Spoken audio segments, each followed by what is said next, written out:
let's have a look at negative drawing and how this will make your animal fur go from appearing flat to giving the impression of being lifelike and real. It's actually a really simple technique which, when applied to your artwork, will result in some really big improvements. Welcome back to the channel. I'm Teresa. I'm an animal artist based in Devon in the UK.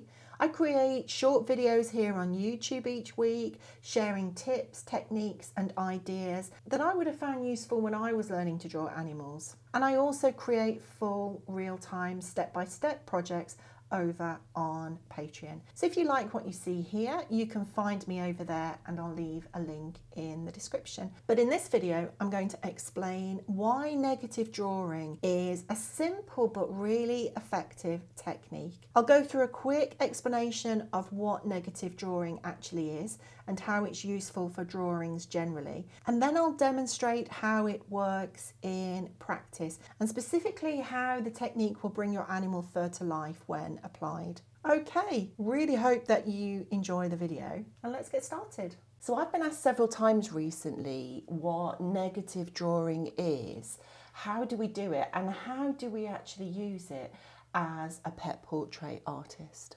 Negative drawing is actually a technique where, rather than focusing on the object that we're actually drawing, we have a look and we focus on the area surrounding it. So I've got a plain piece of paper here. If I was to draw a house, and let's just put that in there, and if I was to draw a tree at the side of it, and we draw some grass, when I'm drawing the house and the tree, that's the subject, that's the positive shapes that I'm looking at. The negative space and the negative drawing is this bit in between the areas that I actually want to depict. So it's all of this space around the outside and in between the areas that I actually want to draw on the paper. So the next question then is, why is it so useful? Why is it useful when we're drawing or rendering a portrait, a pet portrait, etc.? Why is it useful to look at this negative space? So concentrating on the negative space helps you as an artist. It helps your eye to observe the proportions, observe the angles, and just observe that spatial relationship more accurately between the subject that you're actually drawing and the background, what's behind it. So for instance, if we have a look at this Australian pelican, you can see that we've obviously got the shape of the bird there. But when we are drawing the bird, it will be just as useful for us to check, let me just make that a little bit bigger.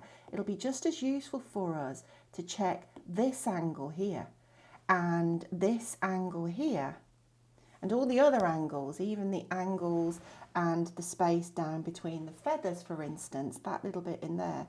It'll be just as useful for us to observe and check those angles as it would be for us to, let's just say, check the angle of the beak. It'll be just as useful to check this angle as it would the actual angle of the beak, and then this bit as well, this angle here. So you can see that looking at the angles that the background creates help us observe the angles, the proportions, and just the space in and around the object that we're drawing. So negative space means anything that you're using around the object that you're trying to draw. So for instance, around this curve here, the negative space is all of this that's behind it. So we're trying to actually get the curve here, but we're using this space and this angle around the back of it to draw this bit, to draw the curve of the neck.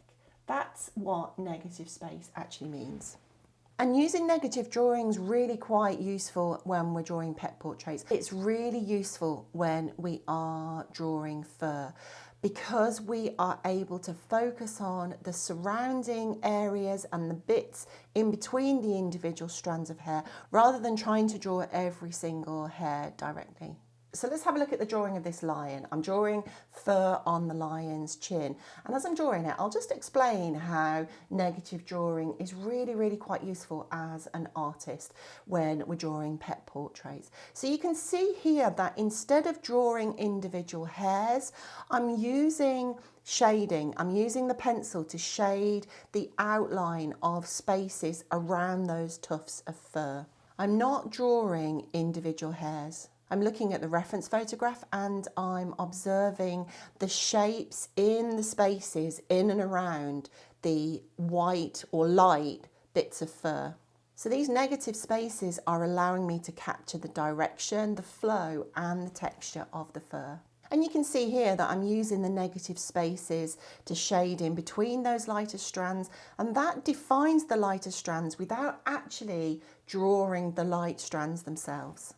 Animal fur often has multiple layers and varying lengths and textures. So the negative drawing allows me to imply the depth in the fur by darkening some of the spaces between the layers, leaving some of the spaces lighter, which will become the lighter parts of the fur. And that creates contrast. The light and the dark creates the contrast in the drawing, and that creates the volume and the dimension in the pet portrait.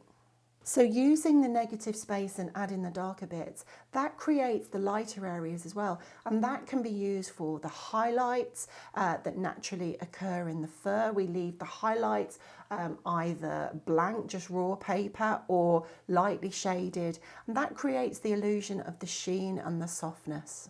If I was to try and draw in every hair that's in the lion's chin here, it would get very overwhelming. It would get very cluttered and I would lose the realism in the chin. So by focusing on those negative spaces, I'm keeping the fur on the chin quite soft so that I can apply that depth and that volume and that realism without having to draw every single strand of fur. So when we look at the shapes and the pencil strokes that I use with the negative drawing, some of the strokes will be those fur directional strokes, those dashes with the little flick of the pencil off the end that I would use if I was putting a lighter colour down on the paper. Sometimes when I'm drawing negative spaces, I'm looking for those little triangles that would represent the shadows that would be underneath where a couple of lighter clumps of hair come out and away from the body. It's a really useful technique, and it's a technique that you